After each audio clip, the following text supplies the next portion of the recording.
Hello guys, welcome back to our another vlog में आप सभी का स्वागत है। और आज हम आए हैं दोस्तों आरडीएच इवेंट्स में, जो कि बहुत बड़े इवेंट करवाते हैं और बॉलीवुड को भी बुलाते हैं। तो आज की वीडियो करते हैं शुरुआत और मिलते हैं यहाँ के ओनर से।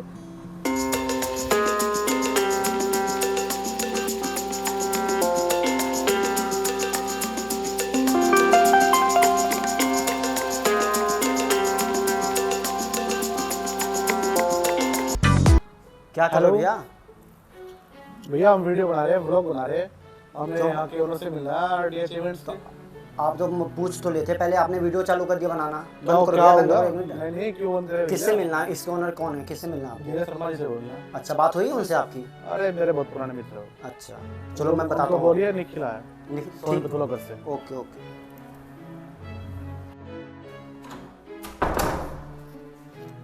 कोई नहीं, आ जाओ भैया, आप सर ने बोला अंदर ले आओ। सर ने बोल दिया ना? ठीक है, चलो आ जाओ आ जाओ।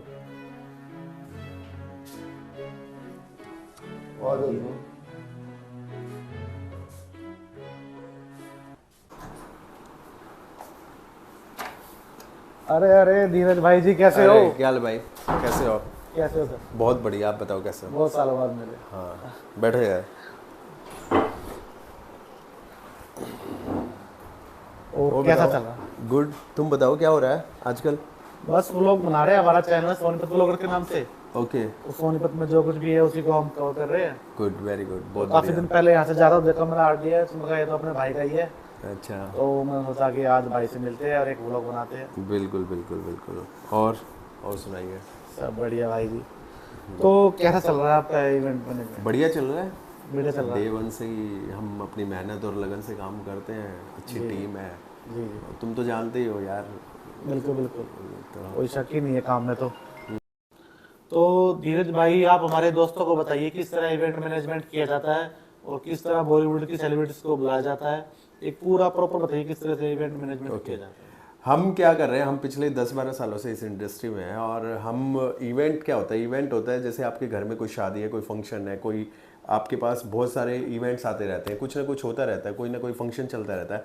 उसके लिए आपको एक व्यक्ति की जरूरत पड़ती है जिसे इवेंट मैनेजर कहते हैं, जो सारी भड़क यानी कि आप अपने फंक्शन को एंजॉय कर ले। पहले क्या होता था, जब हम इवेंट मैनेजर या इवेंट कंपनी नहीं होती, जब इवेंट कंपनीज नहीं होती थी, तो क्या होता था कि लोग, जो घर का बड़ा व्यक्ति होता था, बड़ा आदमी होता था, वो क्या करता था, वही टेंट वाले को बुलाता था, लाइट वाले को, साउंड वाले को। 70 चीज़ों की जरूरत पड़ती है एक फंक्शन के अंदर। तो उसमें क्या होता, पूरा परिवार उसी में लगा रहता था। भाई टेंट वाले को संभाल रहा है, मामा उसको संभाल रहा है, लाइट वाले को संभाल रहा है, कोई कार्ड बांटने लगा हुआ है, कोई कुछ लगा, तो पूरा परिवार उसी में लगा रहता था। तो वो एंजॉय नहीं कर पाते थे अपने फंक्शन का। जी जी। तो जैसे जैसे जमाना बदल रहा है, वैसे वैसे एक इवेंट कंपनियां खुल रही हैं, इवेंट मैनेजमेंट कंपनी आ गई। तो उसमें हम जैसे लोग, हम प्रोफेशनल लोग होते हैं, हम रोज के फंक्शंस करते हैं, तो लोगों के लिए इजी हो जाता है कि हम एक लमसम अमाउंट बता देते हैं, जी हम पूरे इतना पैसा लेंगे आपसे और आपका पूरा फंक्शन कर देंगे। आप टाई लगा के आना अपने फंक्शन में और खूब एंजॉय करना। एक कॉल पे आपका टेंट, लाइट, साउंड, जो जो आपकी रिक्वायरमेंट है, हलवाई, कैटरिंग, बैंड बाजा, सब कुछ, मतलब शादी आपकी, टेंशन हमारी। इस तरह का कोई भी फंक्शन हो। अब तो क्या हो गया कि अब तो रस्म क्रिया भी होती हैं, तो लोग इवेंट मैनेजर को ढूंढते हैं। तो जन्म से लेकर मृत्यु तक हमारी रिक्वायरमेंट रहती है। तो धीरज भाई, आपके माइंड में कैसा है कि मैं इवेंट का ही काम करूं? काम तो बहुत सारे हैं दुनिया में। काम बहुत सारे हैं यार। क्या हुआ था कि मैंने जब अपनी कॉलेज की स्टडी पूरी की ना, मैंने होटल मैनेजमेंट किया हुआ है। अच्छा। तो स्टडी पूरी की तो मेरी जॉब लग गई थी ताज होटल में। तो वहाँ पर ये क्या था, आज से 2008-9 में जी जी। वहाँ पर इवेंट नए नए शुरू हुए थे। तो मैं वहाँ बैंक्वेट में था। तो बैंक्वेट में रोज बड़े बड़े इवेंट्स होते थे। अच्छा। कभी गाड़ी लॉन्च हो रही है, कभी शादियाँ हो रही है। तो मेरे माइंड में आया था कि यार क्यों ना मैं ये अपना बिजनेस शुरू करूँ और अपने शहर से शुरू करूँ, सोनीपत से। क्योंकि मेरे को डेली सोनीपत आना, मेरे पेरेंट्स थे तो उनको संभालना भी मेरा एक जिम्मेवारी है। तो मैंने सोचा यहाँ से शुरू करो। तो मैंने नाम रखा रेड डायमंड हॉस्पिटैलिटी, कंपनी का नाम। अच्छा। तो हॉस्पिटैलिटी नाम लिख के लोगों को समझ नहीं आया, लोगों को लगा कि हॉस्पिटल तो नहीं है ये। तो फिर मैंने उसको शॉर्ट कर दिया, आरडीएच कर दिया।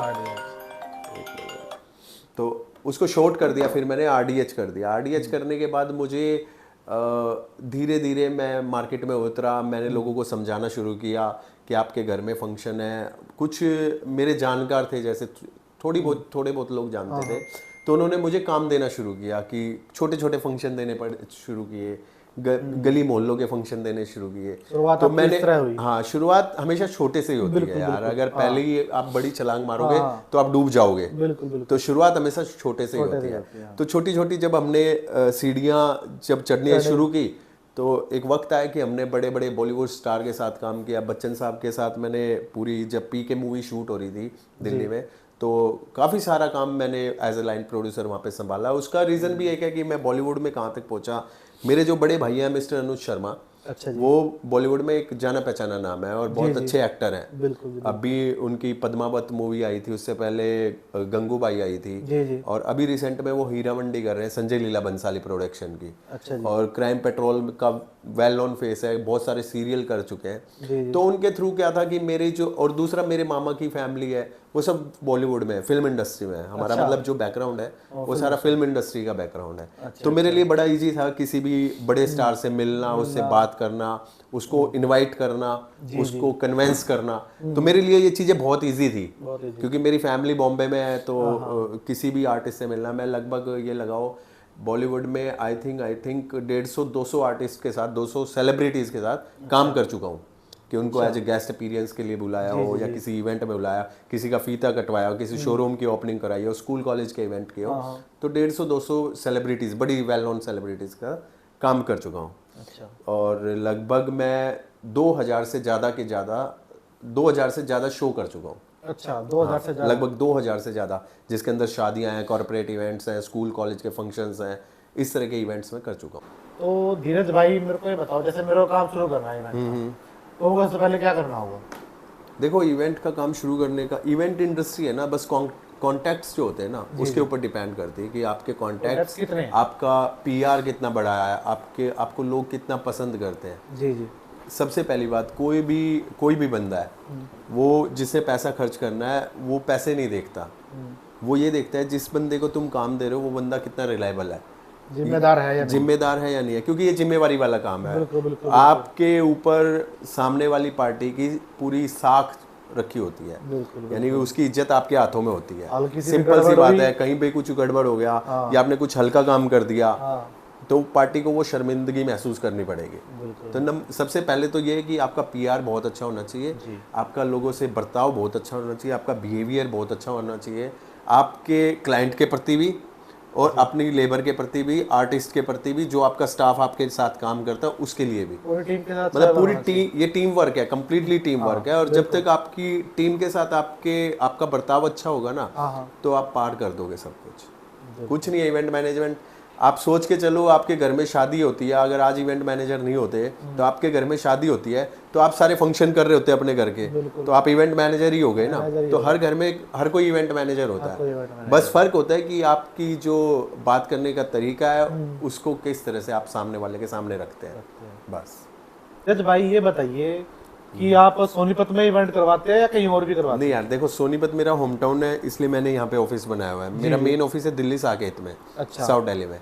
हम डेस्टिनेशन करते हैं बहुत सारे, हम इधर गोवा हो गया, आपका जयपुर हो गया, उदयपुर हो गया, इधर हिमाचल हो गया, हम सब डेस्टिनेशन। अभी हमारा सितंबर, अक्टूबर और नवंबर में ऑस्ट्रेलिया में शो है। अच्छा, हाँ, ऑस्ट्रेलिया में शो है? हाँ, काफ़ी सारे आर्टिस्ट को लेकर जा रहे हैं हम। अच्छा अच्छा। तो अभी हमारा ऑस्ट्रेलिया में पहला इवेंट है ये अब तक का। तो हमारा क्या है कि हम हर जगह इवेंट करते हैं, हमारा पीआर बहुत अच्छा है। जी जी। हमारे आर्टिस्ट हर जगह, मतलब हमारा अब ये नहीं है कि हमें इवेंट के लिए भागना पड़ता है, सब ये फ़ोन का काम है, सब फ़ोन का काम है आजकल, सब फ़ोन पे हो जाता है, सारे सेटल्ड हो जाते हैं फ़ोन पे, हर चीज़ अवेलेबल है, हर चीज़ अवेलेबल, बस आपने फ़ोन करना है। वो मैंने आपको बताया ना, जुबान की कीमत है बस इस इंडस्ट्री में, कॉन्टैक्ट्स की कीमत है। आपके पास अच्छे कॉन्टैक्ट्स हैं, आपको काम की कमी नहीं है, फिर काम की कमी नहीं है, आप फिर बहुत अच्छा काम कर सकते हैं मार्केट में। और इसमें प्रॉब्लम्स क्या आती है यार? एक आपने कहीं इवेंट कर लिया, मैं बताता हूँ, प्रॉब्लम्स ये आती है, आपने कभी देखा होगा कि कहीं ना कहीं एक लड़ाई हो रही है और किसी को कोई पीट रहा है, एक बंदा बीच में होता है, एक को इधर से लात पड़ रही है, इधर से घूसे मार रहा है, कोई जो पीट रहा होता है ना, वो इवेंट मैनेजर होता है। वो इवेंट मैनेजर होता है। अब बताता हूँ मैं कैसे। कैसे? जब हम किसी का एक इवेंट करते हैं और जब तक इवेंट की पूरी टीम साइट पे नहीं पहुंचती है, हाँ, मतलब सब रिस्क पे होता है ये पूरा काम, क्लाइंट को सेटिस्फाइड करना, ये सर्विस इंडस्ट्री है। सबसे पहले तो आप लगा के चलो, मोदी जी हैं जो देश के प्रधानमंत्री हैं, एज ए वो, अगर आप इसको एज ए प्रोफेशन देखो तो ये सर्विस इंडस्ट्री हो गई कि आपको सर्विस प्रोवाइड कर रहे हो, देश की सेवा कर रहे हो। लेकिन अब आप देखो कि उसमें बहुत सारे लोग ऐसे होंगे कि मोदी जी को गाली देंगे, बहुत सारे लोग ऐसे भी होंगे मोदी जी से प्यार करेंगे, मोदी जी की आलोचना भी करेंगे। हर तरह का व्यक्ति आपको मिलेगा। तो सेम इंडस्ट्री में हम हैं कि हम जब काम करते हैं तो हर तरह हमने सबको सेटिस्फाइड करना है। हमने सबसे पहले तो क्लाइंट को सेटिस्फाइड करना है। क्लाइंट को जो हमारी कमिटमेंट्स हुई हैं वो सारी क्लियर करके देनी है। उससे 21 देना हमेशा, उससे 19 कभी मत देना, उससे ज्यादा करके देना। जो आपकी कमिटमेंट्स है आप पहले उनसे कम बता दो कि हम ये करेंगे, आप उसके 21 दो, 19 का भी मत दो। ठीक है। सेकंड, जो भी आपका स्टाफ है, आपके वेंडर्स हैं, आपका स्टाफ है, काम करने वाले हैं, आर्टिस्ट हैं, कोई भी हो गया, हलवाई, टेंट वाला, कुछ भी हो गया, उन लोगों के साथ इतनी वो होनी चाहिए कि वो आपको डिच ना कर दें एट ए टाइम, क्योंकि समय बहुत कम होता है आपके पास। कोई भी एक भी पोर्शन आपको डिच कर देगा, पूरा इवेंट खराब हो जाएगा। ठीक है। तो जो आपके वेंडर्स हैं वो आपके बिल्कुल ऐसे होने चाहिए, जुबान पे खड़े होने चाहिए। और अगर एक भी बंदा कहीं भी आपको डिच कर देगा तो आप सोच लो आपका इवेंट तो खराब हुआ ही हुआ, सामने वाले की इज्जत भी गई, तो आपका क्लाइंट पैसा भी नहीं देगा। ये भी ध्यान रखना, क्लाइंट भी पैसा नहीं देगा। बिल्कुल। हर तरह का क्लाइंट मिलता है। क्लाइंट भी, कुछ क्लाइंट तो बहुत अच्छे होते हैं कि वो इतने खुश हो जाते हैं, एक्स्ट्रा पैसे भी दे देते हैं। मेरे साथ तो बहुत बार होता है कि हम इवेंट करते हैं तो बहुत अच्छा इवेंट हो जाता है और वो हमें एक्स्ट्रा पैसे भी दे देते हैं। लेकिन कुछ क्लाइंट ऐसे होते हैं कि वो बहाने ढूंढते हैं कि इसको कैसे काटना है। मतलब बात आपकी 4-5 लाख रुपए में हो गई, तो फिर बाद में यार तेरे ना फूल खराब थे, तेरा है ना वो लाइट वाला खराब था, तेरा हीटर नहीं चल रहा था। हाँ, कोई, क्योंकि ये टेक्निकल है, सब रिस्क पे है। मान लो आप पूरा एक इवेंट कर रहे हो और जनरेटर खराब हो जाए, आप तो गए। बिल्कुल। अब आपके हाथ में भी नहीं है, तो जो चीजें आपके हाथ में ही नहीं है तो उनके लिए तो आप कुछ कर भी नहीं सकते। तो इसलिए अपना बैकअप हमेशा रख के चलना चाहिए आपको एक इवेंट में। अगर आप जितने आर्टिस्ट बुला रहे हो उनका एक बैकअप भी बना के हमेशा चलना चाहिए, ताकि कोई आपको इन केस थोड़ा सा गड़बड़ हो जाए तो आपका वो रिकवर कर सके। बैकअप आपका काम आता है, हमेशा काम आता है। और आपका स्टाफ बहुत अच्छा होना चाहिए। जितना आपका स्टाफ है उससे बात करने की सेंस होनी चाहिए। देखो, इवेंट मैनेजमेंट में सबसे जरूरी जो है ना वो आपकी कम्युनिकेशन है। जो बस कम्युनिकेशन आपका बहुत सुंदर होना चाहिए, बहुत बढ़िया होना चाहिए। उससे आदमी फिर भी थोड़ी बहुत जो मिस्टेक हो जाती है ना वो आपके कम्युनिकेशन से कवर हो जाती है। किसी इवेंट में कोई दिक्कत आई हो फिर आपने एकदम? हाँ बिल्कुल आई सर। हमने बिल्कुल शुरू की बात बताता हूँ मैं आपको। हमने एक इवेंट किया था जो मेरा पहला इवेंट था मेरी लाइफ का। हमें मेरे साथ एक और भाई थे। उस इवेंट में हमें वेडिंग का इवेंट मिला था और उस टाइम पे ना नई रिवॉल्विंग स्टेज स्टार्ट हुई थी। बिल्कुल नया कॉन्सेप्ट आया था, जो घूमते हैं उस पर दूल्हा दुल्हन जयमाला करते हैं। और हुआ क्या कि हमने पूरा वो चेकअप किया, पूरा हम तैयार होके गए।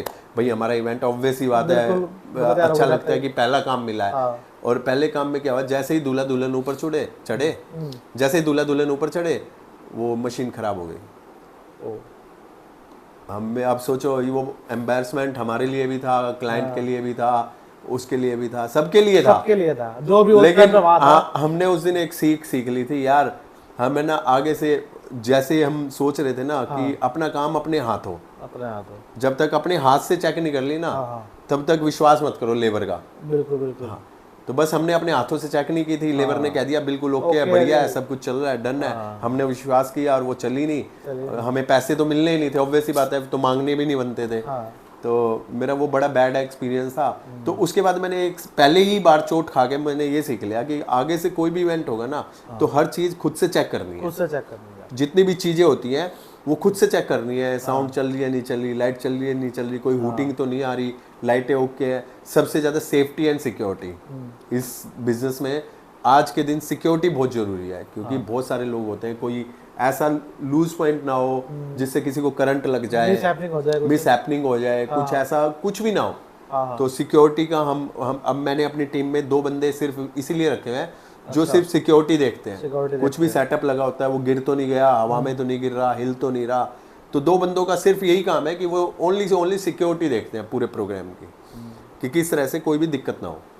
और जो बाउंसर सिक्योरिटी गार्ड होते हैं वो अलग होते हैं। वो देखो, एक तो ये सिक्योरिटी तो मैंने बताई है आपको टेक्निकल, टेक्निकल, हाँ, कि करंट वगैरह ना ट्रस लग जाए। है, लाइटें हैं, करंट नहीं हो, कोई पॉइंट लूज ना हो किसी, क्योंकि वन डे का इवेंट होता है ना, तो हर चीज टेम्परेरी होती है, टेम्परेरी होती है, बिल्कुल। तो उसके लिए हमें ये चीजें का ध्यान रखना पड़ता है।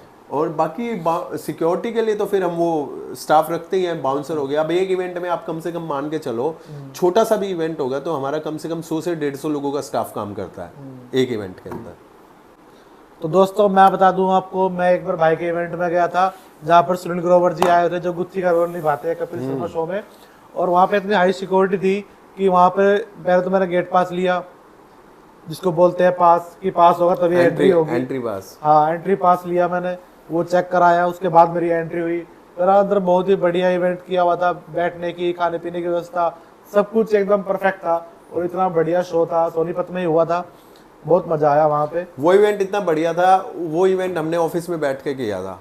मतलब सुनील ग्रोवर उन दिनों के कपिल शर्मा और सुनील ग्रोवर का वो बिल्कुल केस हुआ था, बिल्कुल उसी टाइम पे मैंने सुनील ग्रोवर को बुलाया था। और सुनील ग्रोवर की बहुत अच्छी एक फैन फॉलोइंग थी, लगभग 10,000 से ज्यादा लोगों ने उस शो को अटेंड किया, और एवरीवन मेक्स हैप्पी कि इतना बढ़िया शानदार शो रहा।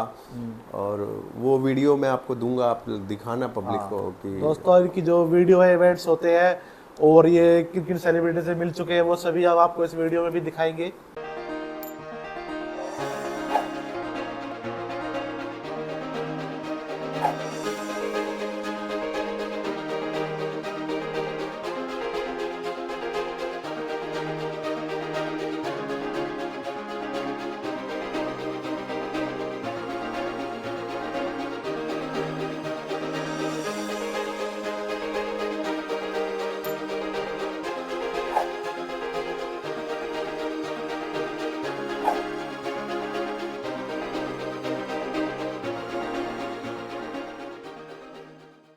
तो धीरज भाई, ये तो वो आपका जो इवेंट्स हो चुके हैं, अब मुझे ये बताइए कि आपके अगले इवेंट्स कौन से आ रहे हैं? अभी मेरा परसों भी एक इवेंट है, परसों, हाँ, मारुति के लिए मेरा एक इवेंट है यहाँ लीला होटल में। उसके बाद मेरा एक 1 जुलाई को IITM कॉलेज में है, और उसके बाद एक बहुत बड़ा इवेंट कर रहे हैं हम इसी मंथ में। अच्छा। हम हरियाणा पंजाब एंटरटेनमेंट अवार्ड कर रहे हैं, जिसमें हरियाणा के बड़े बड़े स्टार आएंगे, पंजाब के बड़े बड़े स्टार आएंगे। अच्छा। वो भी इसी मंथ के शायद नेक्स्ट मंथ के एंड में, अभी डेट फाइनल नहीं हुआ है। तो आप आइएगा, उसमें भी देखिएगा, बहुत सारे सेलिब्रिटीज आएंगे और बहुत बड़ा सेटअप लगा हुआ। अच्छा। तो ऑडियंस भी बहुत बड़ी होगी, तो आप आओगे तो आपको अच्छा लगेगा, आपकी ऑडियंस को अच्छा लगेगा। तो दोस्तों हम एक व्लॉग भाई के इवेंट का जरूर बनाएंगे स्पेशल, वहीं पर जाकर ऑन ग्राउंड। तो धीरज जी, और क्या कहना चाहेंगे आप हमारे दोस्तों के लिए? बस मैं यही कहना चाहूँगा, भाइयों ने स्टार्टिंग की है और इस स्टार्टिंग में आपका साथ की आज ज़रूरत है। इनको सब्सक्राइब करो, इनको लाइक करो, इनको फॉलो करो, और अपने सुझाव भी दो। अगर आपको कहीं लगता है कि ये कुछ गलत कर रहे हैं, या फिर आप इनको कुछ सजेशन देना चाहते हो कि इनको ये नया करना चाहिए, औरों की तरह ना करके कुछ हटके काम कर रहे हैं, तो ये लोगों को एक मौका दे रहे हैं, एक प्लेटफॉर्म दे रहे हैं। आप भी इनका साथ दो और फॉलो करो इनके पेज को। Thank you. तो दोस्तों मिलते हैं नेक्स्ट वीडियो में।